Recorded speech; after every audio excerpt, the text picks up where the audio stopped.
আসসালামু আলাইকুম ভিউয়ার্স, সবাই কেমন আছেন? তো আজকে আমি আমার এই কলা গাছটা দেখালাম। কয়েকদিন আগে ঝড়ে গাছটি একেবারেই পড়ে গিয়েছিল।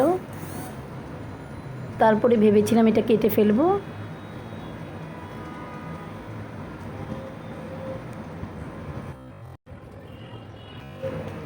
যখন দেখলাম যে কলার মোচা বের হয়েছে, তখনই এরকম বাঁশ দিয়ে একটু উঁচু করে দিয়ে দিলাম। দেখেন,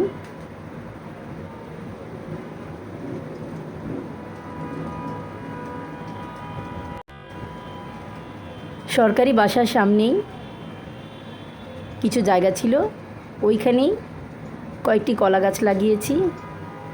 আলহামদুলিল্লাহ, ফলনও ভালো হয়েছে। এই যে আমার গাছের মোচা হয়েছে, আলহামদুলিল্লাহ। এটা আমার 5 নাম্বার কলা গাছের কলা খাওয়া হবে। সবাই দোয়া করবেন। আল্লাহ হাফেজ।